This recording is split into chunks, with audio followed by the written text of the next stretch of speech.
I was abandoned by my family due to my golden sister's success. Now she's begging for help as the family business falls apart. Hello, Reddit. 32F. Never imagined that I would be sharing my entire story online, but here I am. My life was completely upended in a way I never anticipated. I was expelled from the house by my parents, and why?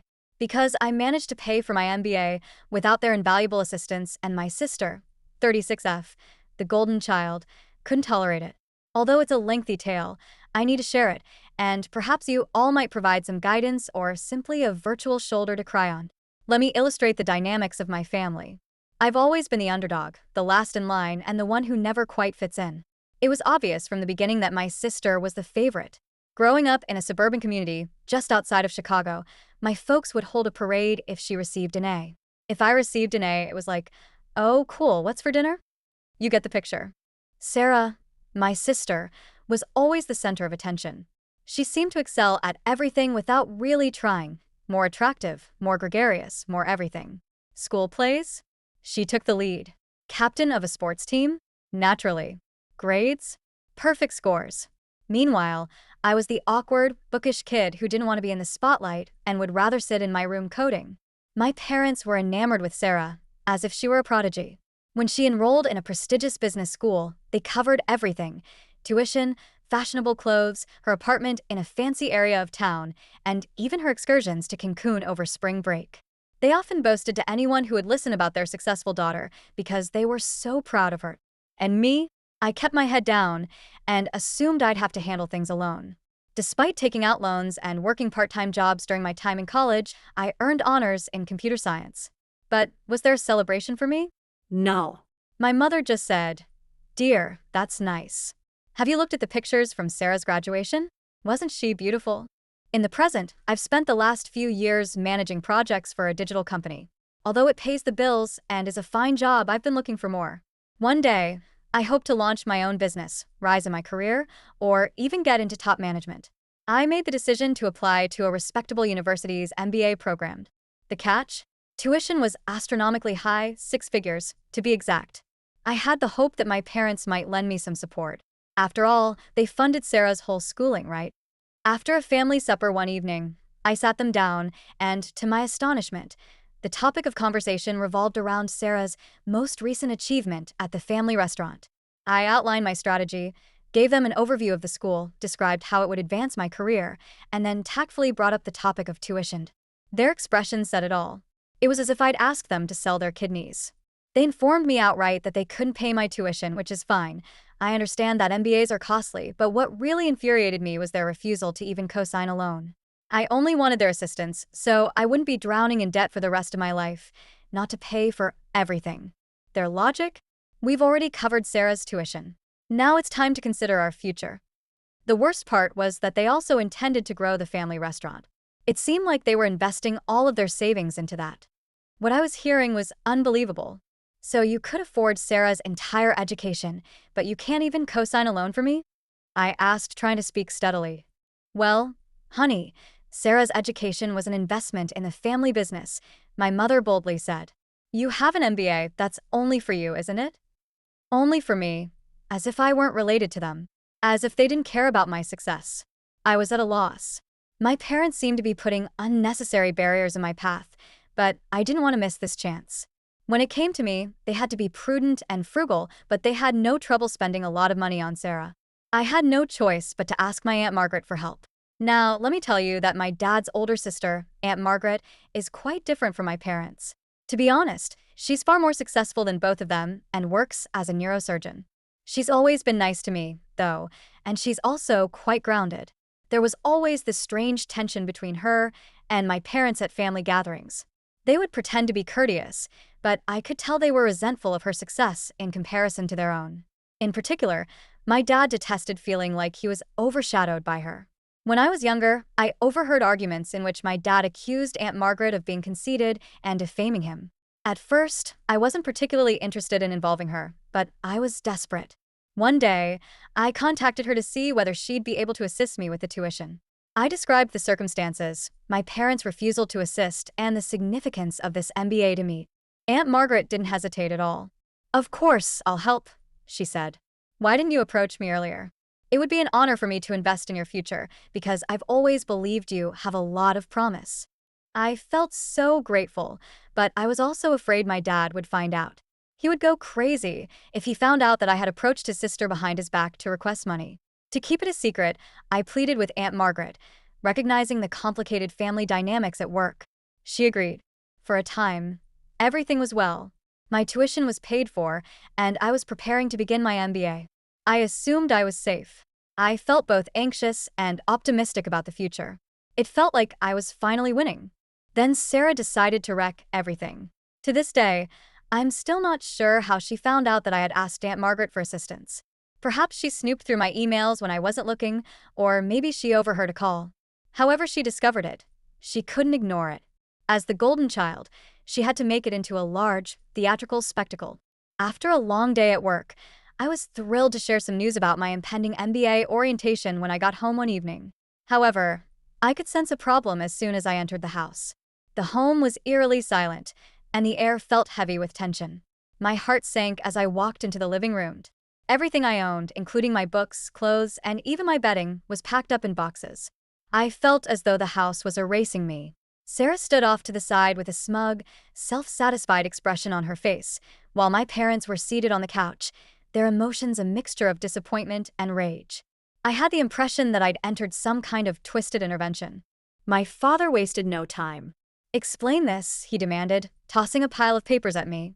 I picked them up with trembling hands, not understanding what I was looking at. Then it hit me. Sarah had completely lost her mind. She had created fake emails between Aunt Margaret and me, giving the impression that I was betraying the family. The email suggested that I had shared trade secrets from our family restaurant, recipes, supplier details, and even financial records, in exchange for her covering my tuition. I didn't even have access to these things, but Sarah did. "This isn't real," I stammered. "These emails are fraudulent. I would never do this." My parents, however, didn't believe me. My mom was crying as my dad, furious and red-faced, said, "We trusted you, and you stabbed us in the back." They trusted Sarah implicitly, as they always had. It felt as though I had vanished, as if all the years I had spent being a good daughter, working hard, and staying out of trouble were meaningless. I knew then and there that I would always be second best in their eyes. They would always doubt me. "You must go," my father said coldly. "We won't have a traitor in this house." I pleaded with them to reconsider. I tried to explain the truth, that Aunt Margaret was only helping me, much like they had helped Sarah. But my parents wouldn't listen. They claimed I was a traitor and refused to interact with me.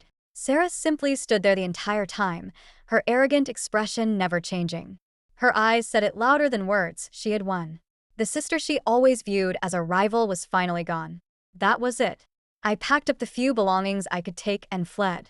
I noticed the neighbors peering out their windows as I loaded my car, presumably curious about the drama. I felt totally alone, betrayed, and humiliated. As soon as I was in my car, I called Aunt Margaret, sobbing so hard I could barely speak. Without asking any questions, she told me to come to her apartment right away. Without her, I'm not sure how I would have made it through. I'm currently residing at Aunt Margaret's home. She has offered me a place to stay and assured me that she still wants to assist with my MBA. She has been a tremendous support system. Nevertheless, I vividly remember that night, Sarah standing there with that arrogant expression, my parents glaring at me like I was a criminal, and all my belongings packed away. I don't know what to do, Reddit. A part of me wants to defend myself and prove that Sarah was lying. If I looked closely enough, I could certainly find proof that the emails were forged. But I also want to break all connections and never look back. For those so eager to assume the worst of me, why should I fight? How can I possibly comprehend this betrayal? My own family abandoned me. How can I go on? In a few weeks, the MBA program will begin and I should be thrilled. However, I'm coping with this emotional trauma instead. I keep going over everything in my mind, wondering if I missed any clues. Was Sarah always this cunning? Were my parents always this willing to discard me? How can I ever trust anyone again? Aunt Margaret advises me to concentrate on the opportunities my MBA will bring for my future. Although it's difficult to look past the hurt and rage in the moment, she claims that success is the best form of retaliation. I would appreciate any guidance. How do I reconstruct my life when my own sister went to such extremes to harm me? How do I handle this when I feel so damaged on the inside? How do I interact with my MBA program instructors and classmates when I feel like I'm drowning? 3 years later. It's been a long time, 3 years to be precise, since I last wrote about my family throwing me out. A lot has happened, and I wanted to let you know how things have progressed. I started by finishing my MBA program, which had a profound impact on me. When I first started, I was in a lot of emotional turmoil, but I managed to focus all that energy on my academics. I graduated at the top of my class, but it wasn't easy. The girl who constantly felt inferior is no longer there. She's been replaced by a woman who is confident in her abilities and doesn't hesitate to express them. I got a job at a prestigious consulting firm after graduating. I love my job, though it's tough. I'm finally in a setting where my skills and diligence are truly valued. For the first time in my life, I'm no longer living in anyone's shadow. A week after Sarah's visit, my parents showed up at my workplace. Yes, you read that right, my office. They somehow figured out where I worked and decided to ambush me there. Talk about a systemic shock. My assistant buzzed me during a meeting to let me know that 2 people were requesting to see me. When she mentioned their names, my heart nearly stopped. Feeling like I was walking to my own execution, I excused myself and headed to the lobby. There they were, looking older and more worn out than I remembered. My dad's shoulders were hunched in a way I'd never seen before, and my mom's hair had turned completely gray. 3 years of silence hung between us as we stared at each other. Finally, my dad broke the silence. "We need to talk," he said, his voice rough but oddly subdued. Not wanting to have this conversation at work, I took them to a nearby coffee shop. We sat in awkward silence for a while, each of us nursing our drinks. Determined not to make things easy for them, I waited for them to speak first. My mom was the first to crack. "We were wrong," she said, her voice trembling. "We never should have thrown you out. We should have listened to you. We're so sorry." I had dreamed of this moment countless times over the past 3 years. But now that it was happening, I felt nothing. No relief, no joy, not even anger. Just a hollow emptiness. "You should come home," my dad added, his tone almost pleading. "We can get through this tough time together as a family." I took a sip of my coffee to buy myself some time. "Why now?" I finally asked. "Why, after 3 years of silence?" They exchanged a look, and I realized there was more to the story. Slowly, they started to explain. The restaurant wasn't just struggling, it was a disaster. On top of the failed expansion, they had been cutting corners and breaking laws to stay afloat. Tax evasion, health code violations, and shady supplier deals, they'd done it all. Now, they were facing potential criminal charges on top of bankruptcy. "We need your help," my dad said, his voice barely above a whisper. "Your business knowledge, your connections, you could save us." I stared at them, stunned. The same parents who had cast me out on fabricated charges and treated me as second best my whole life were now looking to me as their savior. "Let me get this straight," I said, my voice shaking with a mix of anger and disbelief. "You kicked me out, believed the worst of me without proof, ignored me for 3 years, and now you want me to fix your illegal mess?" My mom reached across the table to grab my hand, but I pulled away. Tears filled her eyes. "We know we don't deserve your help," she said, "but we're still family. Please." That word again, family. As I looked at them, I realized they weren't my family anymore. Aunt Margaret was my family. The friends I'd made in my MBA program and at work were my family. I took a deep breath. "I'm sorry," I said, surprised at how calm I sounded. "But I can't help you. What you're asking for isn't just money. You're asking me to risk everything I've worked so hard for, my job, my values. I can't do it." Their stunned faces would have been comical if the situation wasn't so serious.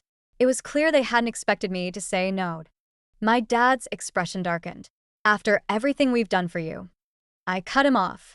"What have you done for me? Denied me support for my education while paying for Sarah's? Kicked me out on false pretenses? Favored her my entire life." My mom started crying openly. "Please," she sobbed. "We'll lose everything." For a moment, I felt a pang of guilt. But then I thought about the past 3 years, about the pain, the struggles, and the growth I'd experienced. I stood up and said, "I'm sorry you're in this position, but these are the consequences of your actions. I can't save you." As I turned to leave, my dad shouted, "You'll let us be ruined? Is that what you want?" I stopped and faced them. "What I want," I said, my voice firm, "is for you to take responsibility for your actions. What I want is for you to understand what you lost when you threw me out. And what I really want is to be free of your drama and manipulation." And with that, I walked away. The confrontation weighed heavily on me, but I knew walking away wasn't enough. My parents' actions weren't just unethical, they were illegal. If they continued, other people could get hurt. So I made the difficult decision to report what I knew to the authorities, including the police, the IRS, and the health department. It wasn't easy, but I knew it was the right thing to do. The fallout was swift. The restaurant was shut down for full audit, and my parents and Sarah are now facing serious legal consequences. Am I proud of what I did? Yes and no. It's not the outcome anyone would wish for, but it's fair. I've finally closed the chapter on that toxic part of my life. Today, I'm thriving. I've been offered a promotion at work, and I feel more confident and valued than ever. Aunt Margaret and I are closer than ever, and we're planning a trip together once the dust settles. It hasn't been easy, but I know I made the right choices. For the first time in my life, I've put myself first. And that's a victory in itself. During all of this, Aunt Margaret has been my rock. She has become the loving family I never had. Not just someone offering me a place to stay. We discuss everything from her most intriguing medical cases to my latest professional endeavors during our weekly dinners. I've learned so much from her about standing up for myself and appreciating my own worth. For 3 years, there was radio silence from Sarah and my parents. No emails, no texts, no phone calls. It was painful at first. However, as time went on, I came to see that their absence allowed me to grow in ways I couldn't have while living with them. I've built a proud life for myself, free from the need for approval and endless comparisons. Then life threw me a curveball.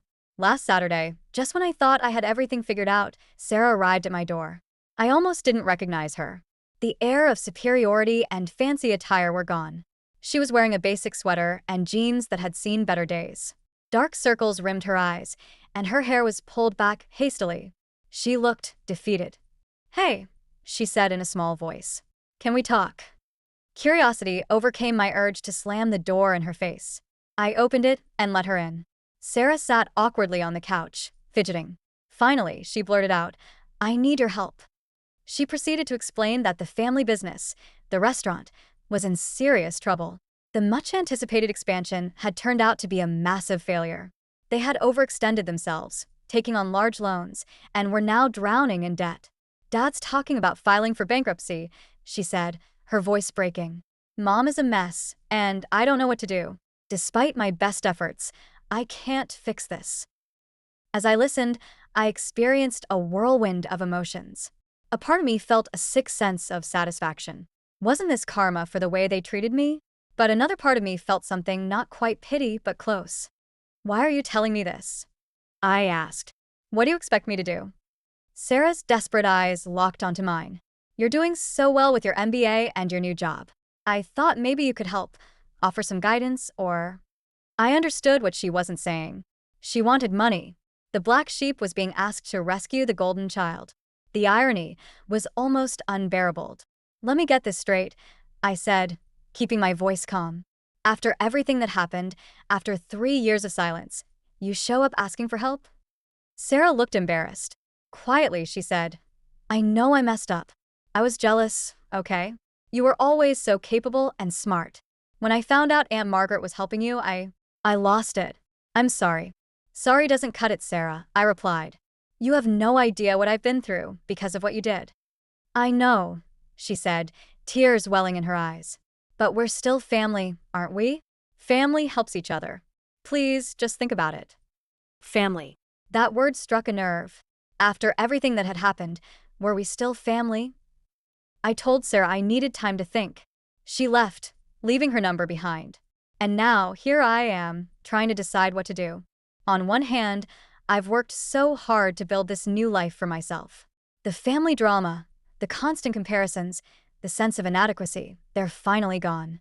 Do I really want to entangle myself in all of it again? But another part of me still cares. When I think about my parents facing bankruptcy, I feel something not quite pity but not disinterest either. And a small part of me sees this as a chance to show them what they lost when they discarded me. To prove I'm not the failure they always thought I was. But is it worth it? After the way they treated me, do I owe them anything? Would helping them even change things, or would I always be the second best daughter, no matter what I did? Aunt Margaret, as usual, has been encouraging. She said, "Whatever you decide, I'll support you. But remember, sometimes helping others means sacrificing yourself. Don't set yourself on fire to keep them warm." I've been distracted at work, and my coworkers have noticed. One of them said, "Sometimes the most professional thing you can do is keep your personal life separate from your work." That advice has stuck with me. I know I could help. My MBA courses on crisis management and corporate turnarounds are fresh in my mind. But should I? Am I responsible for fixing the mess they made? This time, whatever I decide will be on my terms. I'm no longer the insecure, scared girl they threw out. No matter what happens with my family, I know I'm a strong, accomplished woman who knows her worth. So, Reddit, what do you think? Should I prioritize my own well-being and let my family face the consequences of their choices? Or should I step in to help and risk being hurt again?